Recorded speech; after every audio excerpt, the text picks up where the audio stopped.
astound me as well, to make sure that I'm okay that way.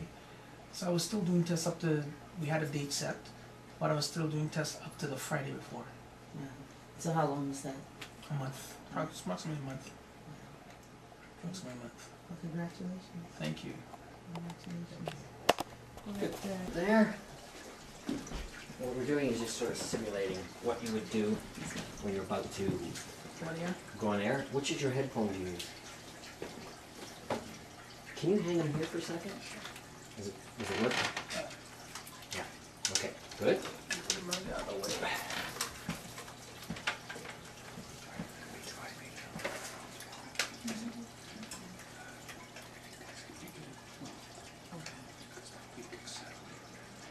Okay, just reach in and pull them off. Stop there. This TV, we're a pain in the ass.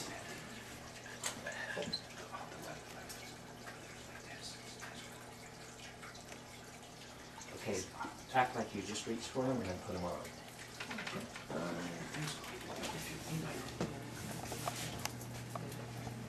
Okay. Sorry, it's okay, stay there. See, they'll mess up. Do you want to turn your computer on? How's Could turn it on. yeah, I might as well turn it on. We're good with that. Did we turn it all off? Yeah. So we can have something on the screen. Can you fake something with it? Just sort of, I'll have you go into the mic and say, I'm, whatever you say, Yeah. usually. You got like a call letter? What is this? What is it, like W? Yeah, yeah, we're good there. Hang on 2 secs. Let me know when you're ready. Just let me go. Go ahead. You listen to streamingpraiseradio.com. The name is Clairmont Humphrey. Thank you so much for joining us today. Once more. And you gotta back up your head. Back up your head, a little And more. this is And a little bit more. So you're Go. sitting back and You're listening to Streaming Nope. Head in first and Oh, then. head in? Yeah. You're listening to streamingpraiseradio.com. The name is Clairmont Humphrey. Thank Sorry, you so sorry. I was just being a pain, but back up and just go like right in a little closer. Go ahead. You're listening to streamingpraiseradio.com. The name is Clairmont Humphrey. Thank you so much for joining us today. This is Rejoice. Switch. 1, 2, 3, 4, 5. We're grooving now. Go, Okay. girl. Tell me your first and last name and spell it. George Marcello. Marcello's M-A-R-C-E-L-L-O. George G-E-O-R-G-E. Tell me the name of your organization and your relationship with it. Step by Step, and I'm the CEO and the founder. Okay, and what is Step by Step, George? Step by Step is a charity I created 11 years ago, shortly after I received a liver transplant. And Canada had a critical organ shortage, and I wanted to do my part and create this charity to address that shortage. How are you doing? You had a liver transplant 11 years ago. Obviously, you must be a great help to Clairmont there because he just went through. But how are you doing since you've had your liver transplant? I'm doing great. You know what? Sorry. The sun just came out. Just gonna turn Take around. advantage Yeah. of that. Yeah. Just over to your left. Yeah. Just the sun came out. And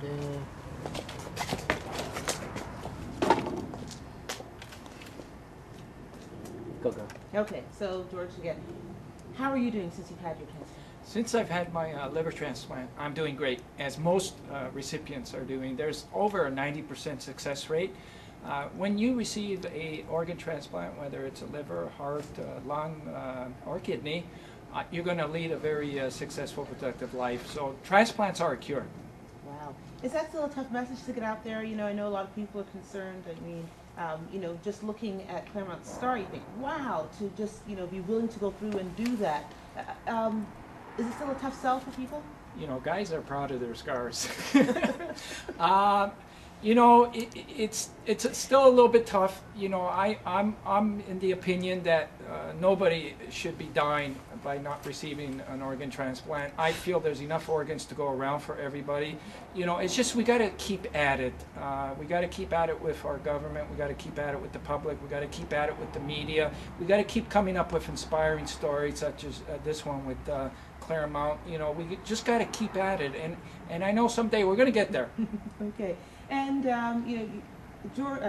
Clairmont is a living donor. Often when we hear about donors, it's because something horrible has happened. how important is it that people be living donors as opposed to those that sadly have to wait until something horrible dies, a tragedy, a death? What I'm hoping Clairmont Story can do is show all Canadians that, you know, there's another option here, and it's called the live liver donor. And sometimes when family is stricken with the news that somebody in their family needs a liver transplant, one of the options is that they can possibly get a live donor, and they usually look within the family. And if they don't find anybody in the family, then they got to go outside the family. What Clairmont is showing is such an extraordinary example of being one of those persons that can step forward and save somebody's life and not being part of the family. And I'm hoping that his message and what he's done, his act of courageousness and unselfishness, can inspire the whole nation. And you know, we can put the word out to people that there's thousands of kids and adults right now that can use a live liver donor. And you know, people step up to the plate when they go to join the army and become a policeman and, you know, get into the places where they might be in harm. There's a lot of people that would be willing to do that. But we got to get the message out, let them know that there's this opportunity, and that's what Clairmont's doing. How many people would you say in this day and age are waiting for a liver transplant in Canada? In Canada, we have over 1,000 people that are presently on the waiting list, and that's probably about 400 or 500 kids, and most of those kids are at Sick Kids Hospital. So if you had a chance to just go up on that floor and see these, you know, young little kids there, and they're, you know, trying to fight every day just to stay alive, and knowing that there could be somebody that could be saving their lives. See how important this is? So what Clairmont just did, and what we're hoping the whole country can get inspired by his story, and we can solve this problem. You know, and you've seen how quickly he got back on his feet, and he's walking around and everything. I mean, we got some of the best medical technology and doctors in the world right here in Toronto, you know. So, I mean, we got to pay tribute to what Toronto General Hospital can do and will do, and have the capability of doing, but we could take advantage of that by having more people step up to the plate. Thanks, George. Get you what? You've done it so many times. It's old hat to you, isn't it? Yeah, well, I'm determined to see this happen, and you know, like it's like I've been at this for so long, and it's just it almost that we're not there yet, and I just got to keep plugging away though. Well, do you think you'll see it happen in your lifetime? I think so. It's just like, did you ever think we were going to get a black president? There you go. So, you know. I always believed we're going to get a black president. The woman thing was going to be harder. Well,